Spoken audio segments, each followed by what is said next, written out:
आप देख रहे हैं न्यूज मार्ग, सच में है दम। यूपी के नगर विकास राज्य मंत्री और कानपुर देहात के प्रभारी मंत्री महेश चंद्र गुप्ता 2 दिवसीय दौरे पर कानपुर देहात पहुंचे, जहां उन्होंने जिला कलेक्ट्रेट सभागार में जिला स्तरीय अधिकारियों के साथ कानून व्यवस्था की समीक्षा की। साथ ही सभी विभागों के अधिकारियों से कार्य की प्रगति के बारे में जानकारी ली। वहीं प्रभारी मंत्री ने सभी विभागों के अधिकारियों से सरकार की योजनाओं का लाभ जन जन तक पहुँचाने के निर्देश दिए। महेश चंद्र गुप्ता ने बताया कि कानून व्यवस्था की समीक्षा की गई और जनपद स्तरीय अधिकारियों के साथ सरकार की योजनाओं के क्रियान्वयन को लेकर जानकारी ली गई। कार्य में तेजी लाने के निर्देश दिए गए। बहुत से विभागों में कार्य को लेकर समय से पूरा कराने के निर्देश दिए गए। वहीं मंत्री जी जिले की कानून व्यवस्था से संतुष्ट नजर आए। इसके बाद पार्टी कार्यकर्ताओं के साथ बैठक की। वहीं बेटी बचाओ बेटी पढ़ाओ के तहत जिले में अच्छी तरह से कार्य करने और जिले का नाम रोशन करने वाली बेटियों को प्रशस्ति पत्र देकर सम्मानित किया। सभी अपने अधिकारियों ने अपने अपने विभाग की जानकारी दी और वास्तव में जिस प्रकार से यहाँ कार्य हो रहा है हम उससे संतुष्ट हैं। और कोरोना काल के बाद जिस प्रकार से देखा गया है तो बहुत अच्छा कार्य यहाँ पर हुआ है।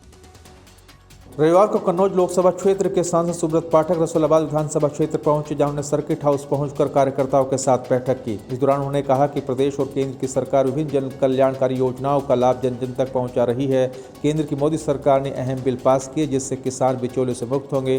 पहले किसान मंडी तक सीमित था, लेकिन अब कृषि बिल के आ जाने से किसान पूर्ण रूप से स्वतंत्र हो गया है। इस कृषि बिल में किसानों की आमदनी दोगुनी होगी। वहीं कानून व्यवस्था पर बोलते हुए सुब्रत पाठक ने कहा कि पिछली सरकार के संरक्षण में संगठित अपराध चरम सीमा पर था। अपराधी जेल में रहकर अपराध करवाते थे। प्रदेश के नागरिकों की स्वतंत्रता नहीं थी। गुंडागर्दी चरम सीमा पर थी। प्रदेश की योगी सरकार ने गुंडा माफियाओं पर कार्रवाई की, उनकी संपत्ति को कुर्क कर लिया।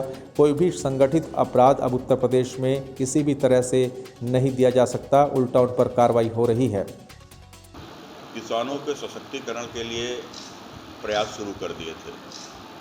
मोदी सरकार का बहुत जोर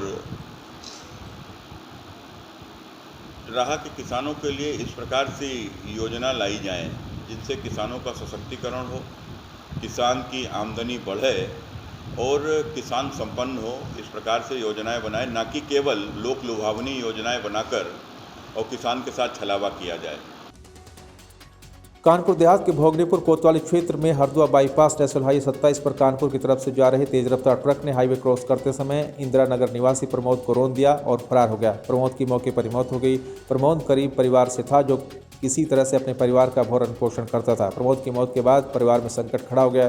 प्रमोद की सड़क हादसे मौत की जानकारी पाकर स्थानीय लोगों ने कानपुर झांसी नेशनल हाईवे पर घंटों जाम किया, जिसके बाद हाईवे पर सैकड़ों गाड़ियों की लंबी लाइन लग गई। वहीं हाईवे पर जाम की सूचना पर एसडीएम दीपाली भार्गव भारी पुलिस बल के साथ मौके पर पहुंची और लोगों को समझा बुझाकर उन्हें मुख्यमंत्री राहत कोष से मदद का आश्वासन देकर जाम को खुलवाया। इसमें रोहित जो जिनकी उम्र 25 वर्ष थी, इंदिरा नगर निवासी है, उनके लापरवाही से रोड क्रॉस करते समय ट्रक के नीचे आने से उनकी डेथ हो गई है। क्योंकि परिवार बहुत गरीब है तो मुख्यमंत्री राहत कोष के लिए उनको लाभ दे दिया जाएगा। और क्योंकि वो अविवाहित है तो अन्य किसी योजना में उनको लाभ नहीं दिया जाएगा। गांव में रहकर जमीन से वंचित लोगों को मालिकाना हक देने का शुभारंभ किया गया। जमीन पर रह रहे गरीबों को मालिकाना हक दिलाने के प्रधानमंत्री नरेंद्र मोदी ने स्वामित्व योजना की शुरुआत कर दी है, जिसके तहत मिर्जापुर के शाहपुर चौसा में ऊर्जा राज्य मंत्री रमाशंकर सिंह पटेल ने भू संपत्ति मालिकों को संपत्ति कार्ड वितरित किए। ग्रामीण अब भू संपत्ति का वित्तीय संपत्ति के तौर पर उपयोग कर सकेंगे। ऊर्जा राज्य मंत्री ने बताया कि प्रदेश के 10 जिलों में इस योजना में चयनित किया गया था, जिसमें मिर्जापुर के 10 गाँव को पायलट प्रोजेक्ट में लिया गया। ग्राम सभा की जमीन में रह रहे लोगों को मालिकाना हक दिलाने के लिए कागजात दिए गए हैं। ये उत्तर प्रदेश की सरकार ने 10 जनपदों में और मिर्जापुर में 10 गांव में पायलट प्रोजेक्ट के रूप में, जैसे जिनका घर बना है, गांव की ज़मीन पर बना है, उनको उस मकान का पेपर बना करके, जो सरकार की मंशा है कि जहां गरीब बसे हैं उनका पेपर, अगर वह ज़मीन गाँव सभा की है, सुरक्षित नहीं है तो उनको पेपर बना करके उनको दिया जाए। कानपुर देहात के अकबरपुर कस्बे में विद्युत उपभोक्ताओं की सुविधा को ध्यान में रखते हुए एक उपभोक्ता विद्युत निवारण कैंप का आयोजन किया गया। इसमें विद्युत विभाग से संबंधित समस्याओं का निराकरण किया गया। उपखंड अकबरपुर में बिलों के संशोधन के साथ लोगों का पैसे भी जमा कराए गए। ऐसे में उपभोक्ता जो एक मुश्त पैसा नहीं जमा कर पा रहे थे, उनके लिए विशेष सुविधा दी गई थी। इसमें अपने पैसे को किस्त के रूप में भी जमा करा सकते हैं। विद्युत कैंप के द्वारा लोगों को सुविधाएं मिली, साथ ही विद्युत विभाग का बकाया बिल भी जमा हुआ। विद्युत उपभोक्ताओं ने टाइम के माध्यम से फिर संशोधन करने और जमा करने में आसानी हुई। विद्युत विभाग की पहल से लोगों ने उसकी सराहना की। ये है कि हम लोग उपभोक्ताओं की अच्छी बेहतर सब बिजली व्यवस्था और बिजली बिल जो भी गड़बड़ हो किसी के उपभोक्ता सेवा निवारण में कैंप लगाकर जो भी उपभोक्ता आ रहा है उसका विद्युत का बिल सही करके और बिल जमा कराया जाएगा तुरंत मौके पे ही। जो भी समाधान किसी प्रकार की समस्या है उपभोक्ता को तो उसका तुरंत निवारण किया जाएगा। Arya academy international school A2Z road Muzaffarnagar में भारतीय योग संस्थान के दक्षिणी पश्चिम जिले की नवनिर्मित जिला कार्यकारिणी का परिचय सम्मेलन का आयोजन किया गया, जिसकी अध्यक्षता भारतीय किसान यूनियन के राष्ट्रीय प्रवक्ता राकेश टिकैत ने की। संचालन भारतीय योग संस्थान के प्रांतीय कार्यकारिणी सदस्य सुरेंद्र पाल सिंह आर्य ने किया।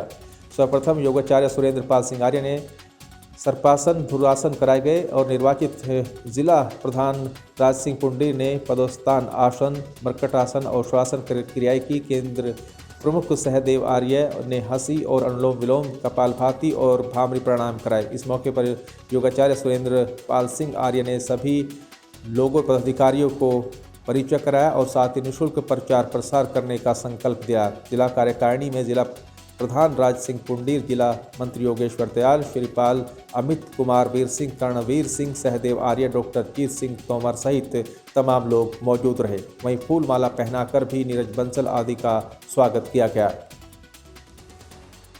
संभल जिले के थाना असमोली क्षेत्र में जिला मजिस्ट्रेट के निर्देश पर गोवंश पशु की तस्करी से अर्जित संपत्ति में करीब 29 लाख की कीमत का मकान प्रशासन की ओर से जब्त कर लिया गया, जबकि उसकी कार मौके पर नहीं मिली। इस पर प्रशासन की ओर से पशु तस्कर के परिजनों को नोटिस दे दिया गया है। इस दौरान पुलिस को परिजनों के विरोध का भी सामना करना पड़ा। असमोली क्षेत्र के गाँव मंसूरपुर वाफी निवासी मोहम्मद रईस उर्फ बबलू पशु तस्करी इतने ही नहीं, उनके खिलाफ गोवंश की पशुओं की तस्करी और उनकी हत्या और मांस बेचने के मामले में दर्ज है।